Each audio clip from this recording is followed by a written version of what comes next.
I'm hearing you're going to be getting some rest gains pretty soon. And that to remember that the flow state still requires you to eat and sleep and shit and recover from a lot of work, a lot of inspiring movement you may be experiencing. And this is about getting happy too, getting happy and the guilt that comes around that. So let me just say, Spirit, allow me to be the clearest and most compassionate channel for this collective so that they may reveal to themselves or remember the infinite love and power inherent to their being. Okay, so we're going to pull some cards on that. Hearing, let the pendulum swing. We have Seven of Pentacles and Knight of Wands coming out. Sorry, I'm a little disorganized today. It is the 111 portal today. So it's 231 on my timer, or on my clock, excuse me, 23 and 101 on my timer. Okay, we have these two cards to start us off. Okay, I'm seeing like for your life right now, I'm imagining stock market line chart, you know, price increasing or the value increasing exponentially over time. So even though 232, even though you might feel a little dip as you're coming into more of you know, a safe state, a flow state, a life that really aligns with your nervous system and your healing and happiness, you might get a little dip, but overall the, you know, the vibe is going to go up is what I'm saying. So like, but what I said before is that you're going to need rest still. These two cards have very different vibes. This one's like you're really excited about what's coming, really excited about the power that you realize you have, that you really do have the ability to, you know, do whatever you want. It just depends on the limitations of your mind. And there's also this card who is, you know, he's working, but he's also resting, right? He's not working too hard. He's enjoying every bit. It looks like he's just in love with this work. I love that. I love that for you. Ace of Cups, I'm feeling that love is coming. I don't usually do love readings, but I really feel like you're manifesting a specific person or somebody, maybe somebody you know before, maybe you've known before, maybe a relationship that didn't work out before, or like a missed signal before. I don't know. That's what I'm feeling for you. And this person is like, you know, kind of perfect for you in a way. Like they just reflect your best qualities and have the most compassionate feelings for what you think your worst qualities are. And you've both done a lot of healing over time, so look out for signs and signals that remind you of that person I'm hearing, but also be open to meeting anybody new that might also, you know,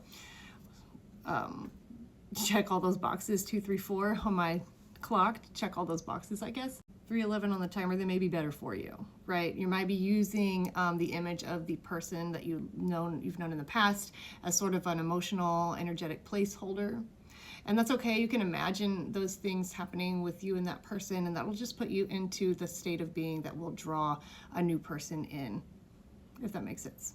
I'm hearing 331, now 333 on my timer. Okay, I'm hearing pay attention to what's real enough to matter, and have discernment over your self-coaching, what I'm hearing. How are you coaching yourself? Does it feel like a cage or does it feel like gentle constriction? And we're working together, wiring together happiness and safety in your mind. So I said in the beginning of the reading, you might have some guilt around feeling happy and free and you know, abundant or rich or whatever brings you that feeling. You might have the feeling of guilt and even like intense terror or fear, like the other shoe's going to drop because of the trauma you've experienced in the past, possibly with an emotionally immature father figure. Whenever I get King of Cups, it reminds me of, it could go either way. It could be balanced, masculine, emotional, but a lot of times he reflects an imbalanced and like, you know, boundaryless, masculine, emotional, which will mess with your reward system, with your own internal masculine, if that's, if you understand what I'm trying to say. So what wires together, fires together. And if you've been happy and then punished for that, your happiness now may threaten, you know, you. And just remember that when your happiness threatens you or or even others, you know, who don't understand their own power. It doesn't mean that you're taking from anybody else to step into your fulfillment out loud, so to speak.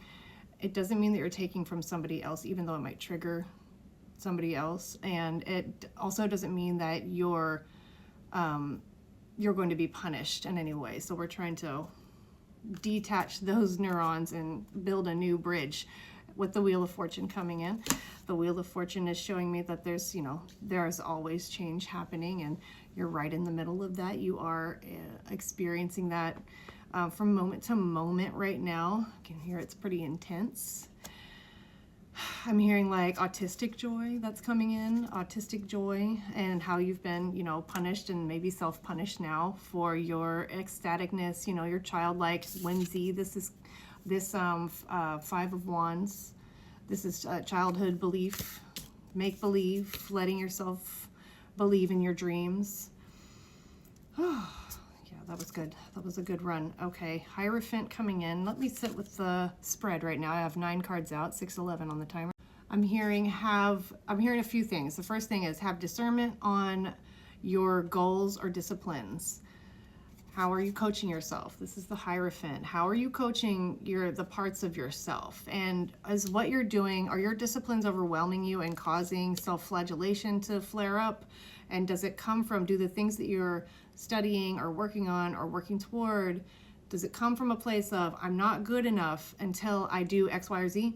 Or does it come from a place of, this is a fun and stimulating and rewarding natural desire that I just find myself doing, right? And if it's the former, alter your approach, like try to deprioritize maybe, you know, let it go. Doesn't mean that you're quitting whatever it is that you're letting go of. You're just kind of putting it on the back burner. That's all. You know, you're a focused ball of intention in a meat suit right now. So you can, we're built so that we mostly focus on like one thing at once, or, you know, at most 2 or 3. So like you only have 5 fingers and 2 arms. You can only do so much, if you know what I'm saying. And I'm not saying that you won't be able to achieve whatever you're going to achieve. It's just that you might have to, like I said, alter your approach if it's causing you to burn out or feel like you're not good enough. Yeah, so, or just toss it. See what it feels like when you just toss it. You know what I mean? Okay. You know, depending on how much it's affecting your self-coaching tone. The way, don't be, I wrote, don't be a self-dick. Don't be self-dick. Don't be a dick to yourself. It's like I have the messages come through really quickly sometimes, very quickly today on 111 portal, and it was coming in through at 1:11 p.m. between 1:10 and 1:11 p.m. today. Ugh, so it's really intense. So I have a shorthand. Anyways, about me, like a doctor, you know. Don't be a dick to yourself. Anyways, expect your body to yield, and both yield and strengthen in ways unexpected as you loosen up on your goals a bit, as you loosen up being your teacher and kind of like letting yourself be a child again, exploring things new, true humility, right? Not self-flagellation. I'm hearing glam magic at the end of this message. We'll pull a card to see Page of Wands, glam magic, glamour magic, and looks maxing. So this is something I've seen recently in my feeds, is that maybe you have some like body dysmorphia or shame or guilt or fear around looking good. And I just want to say that it's coming through that you are allowed to be a symbol to yourself. You're allowed to dress up. You have a meat suit avatar, you know, you get to pick your character. You get to look how you want to look to yourself. The mirror is a magic tool that we use.